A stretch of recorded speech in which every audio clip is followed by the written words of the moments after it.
अखंड ज्योत आपके घर में जल रही है का मतलब साक्षात माँ आपके घर में विद्यमान है। अगर गाय का घी शुद्ध आपको मिल जाता है तो वो सबसे अच्छा माना जाता है अखंड ज्योत के लिए। जब आप घर में अखंड ज्योत जलाते हो ना, तो ज्योत को आपने अकेले नहीं छोड़ना होता है। कलावा, जिसको रक्षा सूत्र माना जाता है, उसकी अखंड ज्योत जलाई जाती है। सर्व मंगला मांगल्ये शिवे सर्वार्थ साधिके शरण्य में त्र्यंबके गौरी नारायणी नमस्तुते। आप सबको नवरात्रि की, शारदीय नवरात्रि की बहुत बहुत शुभकामनाएं। माँ गौरी आप सबका भला करे। तो जब हम बात करते हैं नवरात्रों की, तो नवरात्रों में एक बड़ी ही कॉमन सी चीज़ होती है, वो होता है आपकी अखंड ज्योत, जो नॉर्मली बहुत सारे घरों में जलाई जाती है। हम माँ के सामने अखंड ज्योत जलाते हैं माँ की विशेष कृपा पाने के लिए। तो एक जो वो ज्योत के साथ जो हमारे भाव हैं वो माँ तक पहुँचते हैं।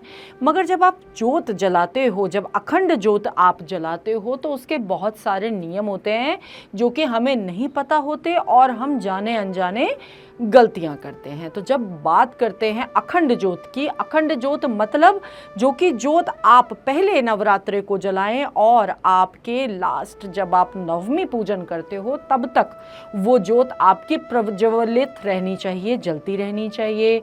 तो जब ये ज्योत की हम बात करते हैं अखंड ज्योत की, तो अखंड दीपक, एक दीपक है जो कि हमने पीतल का कोई दीपक ले लिया आपने, और उसमें आपने अखंड ज्योत जलाई। किसकी? आप जो कलावा, जिसको रक्षा सूत्र माना जाता है, उसकी अखंड ज्योत जलाई जाती है। अब जब अखंड ज्योत जलाते हैं तो दिए में हमेशा जो प्रचलन है वो है गाय के घी से ही अखंड ज्योत जलाया जाता है। मगर आज के समय में गाय का घी जब है ही नहीं, प्योरिटी नहीं है, तो गाय का घी, नॉर्मल घी, इससे आप कोई भी घी से जो आपको लगे कि हाँ शुद्ध है, क्योंकि शुद्ध है, अखंड ज्योत की जो शुद्धता है वो बरकरार रहे, इसलिए हम शुद्ध घी के साथ अखंड ज्योत को जलाते हैं। मगर अगर शुद्ध घी अवेलेबल नहीं है, आपको लगता है कि वो नहीं मिल पा रहा आपको, तो आप तिल के तेल में दीपक जला सकते हो। तिल का तेल भी अगर आपको नहीं मिल रहा है तो सरसों के तेल में भी आप दीपक जला सकते हो। मगर सरसों का तेल भी आजकल शुद्ध नहीं मिलता, तो तिल के तेल का दीपक आप जला सकते हैं। अगर गाय का घी शुद्ध आपको मिल जाता है तो वो सबसे अच्छा माना जाता है अखंड ज्योत के लिए। अब अखंड ज्योत जो हम जलाते हैं पहले दिन से 9 दिन तक, तो उसमें वो दीपक पूरी तरह जलता रहना चाहिए, ज्योत प्रॉपर रहनी चाहिए।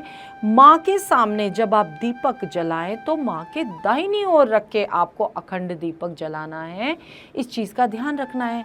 और जब आप दीपक जला रहे हो तो उस समय आपके मन में कुछ संकल्प होना चाहिए, कोई मनोकामना होनी चाहिए माँ से, जो आप चाहते हो कि मेरी ये इच्छा पूर्ति हो, नवरात्रों में माँ की मुझे कृपा मिले।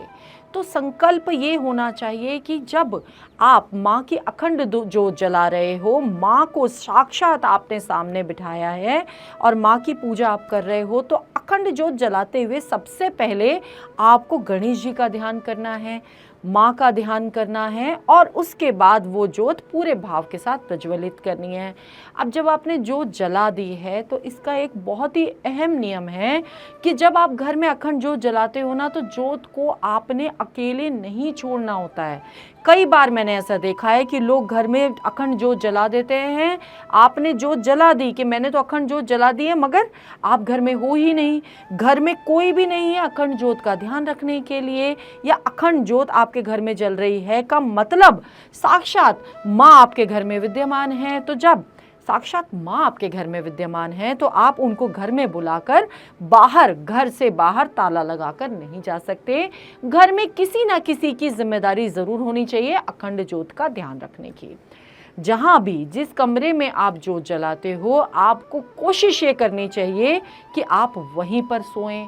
घर का माहौल बिल्कुल सात्विक होना चाहिए, क्योंकि जब बात कर रहे हैं शुद्धता की, बात कर रहे हैं अखंड ज्योत की, तो घर में जितना आपका सात्विक माहौल होगा उतना ही आपकी अखंड ज्योत आपकी सात्विक रहेगी और आपको पूरा फल उस अखंड ज्योत का मिलेगा। अब इसके साथ ही कई बार क्या होता है कि आपने पहले दिन अखंड ज्योत जलाई, दूसरे या तीसरे दिन कई बार वो बीच में खंडित हो जाती है। ये बहुत लोगों के साथ होता है कि बीच में खंडित हो गई, अब हम क्या करें। तो जब बीच में जोत आपकी खंडित हो जाती है तो आपको माँ से क्षमा याचना करके जोत को दोबारा जला देना चाहिए।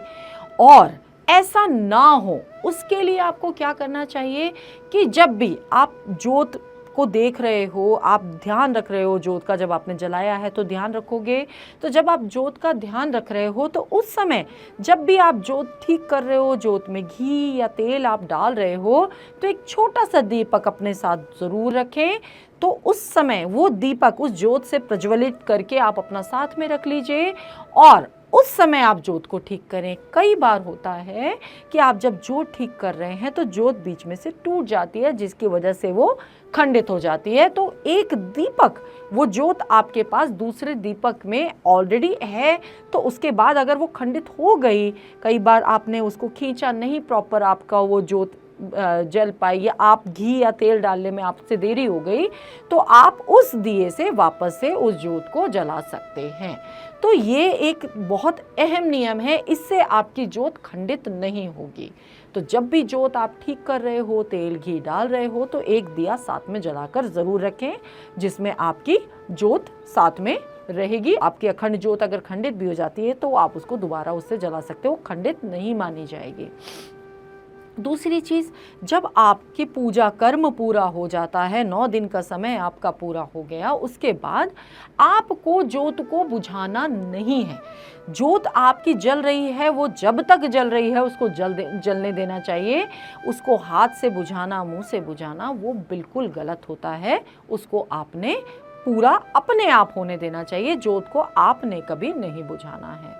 तो ये सारी चीज़ें जब हम जोत जलाते हैं तो उससे पहले हमें समझ लेना चाहिए कि अखंड जोत के नियम क्या हैं। जब आप अखंड जोत जला रहे हो तो उसके वो सारे प्रॉपर नियम अगर आप फॉलो कर रहे हो तो आपको अखंड जोत जलानी चाहिए। और अगर आप नहीं कर रहे हो तो आप सिर्फ सुबह शाम का दीपक जलाइए माँ के सामने, वो भी आपके लिए जितना आप कर सकते हो। कई बार ऐसा क्या है कि कई बार आजकल घर में लोग वर्किंग हैं, सभी वर्किंग हैं, घर में कोई है ही नहीं, मगर अखंड जोत जलाने का मन है, तो ऐसे में ये गलती बिल्कुल मत करें। क्योंकि माँ को आपने अखंड जोत जलाई है तो माँ को आपने स्वयं अपने घर में बुलाया है, आप उनको अकेला घर में छोड़कर नहीं जा सकते। इस चीज़ का आपको ध्यान रखना है। तो अखंड जोत में लोग बहुत सारी गलतियां करते हैं, इसीलिए मैंने ये वीडियो आज बनाई है। हमारा channel build destiny with Isha, अगर आपने अभी तक इसको सब्सक्राइब नहीं किया है तो कर लीजिए।